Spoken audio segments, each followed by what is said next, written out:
মা, আমি মিছিলে যাচ্ছি, নিজেকে আর ঘরে আটকে রাখতে পারলাম না।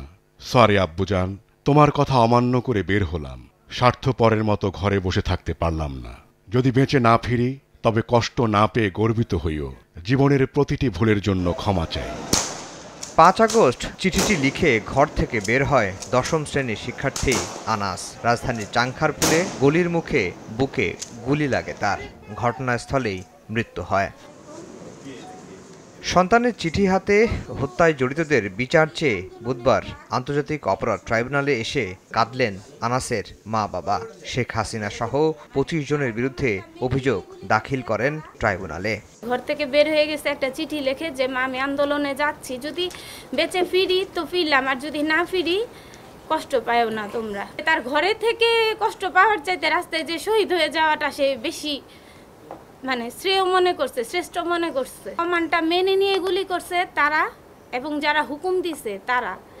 এই প্রত্যেকের সাজাটা চাই। এদিন আওয়ামী লীগ সহ ১৪ দলের বিচার চেয়ে ট্রাইব্যুনালে অভিযোগ দাখিল করেন এনডিএম চেয়ারম্যান ববি হাজ্জাজ। তার অভিযোগ, ১৯ জুলাই ১৪ দলের বৈঠকে কারফিউ ও গুলির সিদ্ধান্ত হয়। এরপরই নির্বিচারে গুলি চালায় আইনশৃঙ্খলা বাহিনী।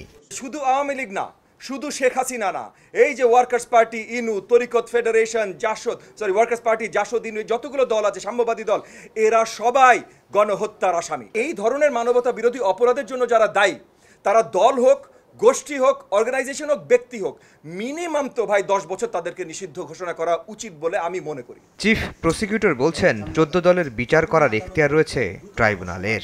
দলের বিচার করা যাবে এটা আছে, কিন্তু বিচারের পরে কতটুকু শাস্তি দেওয়া যাবে সেইটা আলোচনা চলছে এবং সেটা সংশোধন করে এই আইনে সংযুক্ত করা হবে। কিন্তু সেক্ষেত্রে তদন্ত চলা বা বিচার প্রক্রিয়া শুরু করতে কোনো আইনগত বাধা নেই। এ নিয়ে মোট ৫১টি অভিযোগ জমা পড়ল। জুলাই আগস্টের ঘটনায় থানায় মামলা না করে ট্রাইব্যুনালে অভিযোগ দাখিলের আহ্বান জানান চিফ প্রসিকিউটর। আফজাল হোসেন, সময় সংবাদ, ঢাকা।